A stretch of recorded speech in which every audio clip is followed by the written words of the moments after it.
जब तक हम काउज पर ध्यान नहीं देंगे पिंपल्स हमेशा निकलते रहेंगे। हाउ टू प्रिवेंट पिंपल्स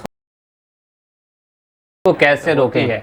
हो सकता है कि जो क्रीम वगैरह आप लगा रहे हो उससे आपको एलर्जी हो और आपको पता भी ना हो, और इस वजह कर भी आपको पिंपल्स वगैरह होने की शिकायत हो सकती है। हाउ टू प्रिवेंट पिंपल्स को कैसे रोकें। पिंपल्स को रोकने के लिए सिंपल तरीका ये है कि सबसे पहले काउज जानें। काउज में सबसे पहला आता है कि पॉल्यूशन से हमारे चेहरे पर गंदगी जम जाती है और इन गंदगी की वजह कर ही हमारे चेहरे पर ये पिंपल्स या कील मुहासे निकलते हैं। दोस्तों, आप कहीं भी जाएं तो जाने से पहले या फिर जब आप घर लौटते हैं तो घर आते ही आप अपने चेहरे को खूब अच्छी तरह से वॉश करना ना भूलें, क्योंकि अगर आप अपने चेहरे को वॉश नहीं करेंगे तो आपके चेहरे पर गंदगी जमेगी और इन गंदगी की वजह कर आपको पिंपल्स की प्रॉब्लम हमेशा बनी रहेगी। दोस्तों, एक इसका सॉल्यूशन ये है कि आप अपने चेहरे को रात को सोने से पहले अपने चेहरे पर स्टीम यूज़ करें, यानी आप गर्म पानी का भाप जो निकलता है उस भाप को अपने चेहरे पर आप इसका यूज़ करेंगे। इससे ये होगा कि आपके चेहरे जो स्किन में जो छोटे छोटे छिद्र होते हैं जो दिखाई नहीं देते हैं, दरअसल ये छिद्र से आपको वेस्ट प्रोडक्ट बाहर निकलते हैं। वेस्ट प्रोडक्ट बोले तो आप इसको पसीना के रूप में ले सकते हैं।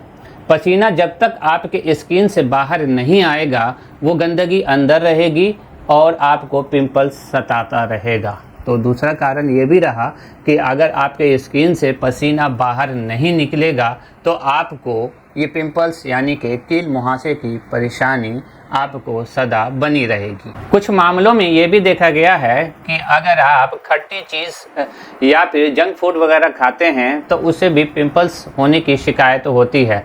कुछ मामलों में ये भी देखा गया है कि पिलो कवर यानी कि आप जिस तकिया का यूज़ करते हैं उसकी कवर जो है काफ़ी दिनों से आपने चेंज नहीं किया है, तो इन मामलों में भी आपको पिंपल्स होने की शिकायत हो सकती है।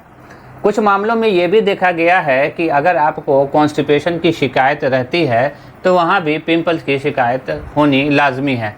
कुछ मामलों में ये भी देखा गया है कि जो आप फेस वॉश यूज़ करते हैं या फिर साबुन यूज़ करते हैं या फेस क्रीम वगैरह यूज़ करते हैं या फिर पाउडर वगैरह अपने चेहरे पर लगाते हैं तो उन मामलों में भी आपको पिंपल्स होने की शिकायत होती है।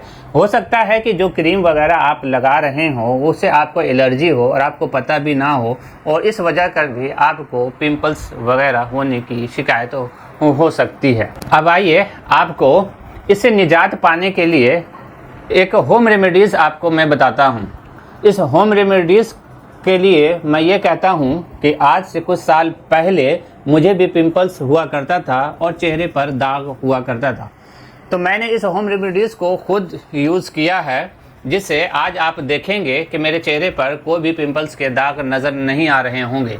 तो दोस्तों, ये होम रेमेडीज़ जो है बहुत ही परफेक्ट है, अगर आप चाहें तो इसका यूज़ कर सकते हैं। इस होम रेमेडीज़ में जो इंग्रेडिएंट्स की ज़रूरत पड़ेगी उनमें आपको हल्दी, मुल्तानी मिट्टी और शहद का यूज़ करना पड़ेगा। ये तीनों चीज़ बहुत ही इम्पॉर्टेंट है। अब आइए बात करते हैं होम रेमेडीज़ के बारे में, यानी कि आपको घर बैठे ही इसका सॉल्यूशन मैं बताने जा रहा हूँ।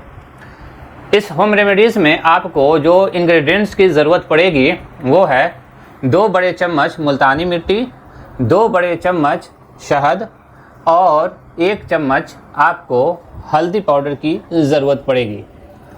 इन तीनों चीज़ों को आप खूब अच्छी तरह से मिक्स करेंगे और पेस्ट बनाएंगे, और उस वक्त तक मिक्स करेंगे जब तक कि इसमें चिकनाई ना आ जाए। लेकिन इसको यूज़ करने से पहले आप एक प्रिकॉशन को समझ लीजिए। यूज़ करने से पहले आपको कोई क्लेंज़र से आप इसे अपने चेहरे को साफ़ करेंगे। क्लेंज़र ना हो तो फेस वॉश जो आपको सूट करता है उस फेस वॉश से आप अपने चेहरे को खूब अच्छी तरीके से धो लेंगे। और ध्यान रहे कि आप अपने चेहरे को कोशिश कीजिए कि हवा में अगर ड्राई हो जाता है आपका चेहरा तो सबसे बेस्ट है, या नहीं तो आप थपथपा कर ही आप इसको सुखा सकते हैं। लेकिन अगर आप चाहें कि आप तौलिया या कोई कपड़ा से इसे साफ़ कर लें तो मैं आपको कहूँगा कि कपड़ा या तौलिया बिल्कुल साफ़ होना चाहिए, यूज़ किया हुआ नहीं होना चाहिए। तो साफ़ तौलिए से या साफ़ कपड़े से आप इसे अपने चेहरे को आप सुखा लीजिए। फिर इन पेस्ट को आप उस तरह लगाएं जैसे कि आप फेस पैक लगाते हैं। इसे अच्छे तरीके से आप अपने चेहरे पर लगाएंगे और 15 से 20 मिनट तक आप इसे छोड़ देंगे। फिर इसे आप वॉश कर सकते हैं। हफ्ता में यानी कि वीक में आप 2 से 3 बार आप इसका यूज़ करेंगे तो आप देखेंगे कि आपका चेहरा खिल उठेगा। यानी कि जो चेहरे पर आपके जो कील मुहासे की वजह कर दाग हुए हैं वो दाग आपको ख़त्म हो जाएंगे और जो कील मुहासे हैं वो दोबारा नहीं निकलेंगे। तो आपको 2 काम करना है। ये जो मैंने होम रेमेडीज़ बताई है उसका भी इस्तेमाल करना है। चेहरे पर भाप लगाना है सोने से पहले। जो चीज़ें आपको नुकसान करती हैं जैसे कि अगर आपको किसी फेस वाश से एलर्जी है या किसी साबुन से एलर्जी है या फिर किसी फेस क्रीम से या फिर पाउडर से अगर आपको एलर्जी है वो आपको नुकसान कर रहा है तो उसको आज से ही आप छोड़ दीजिए।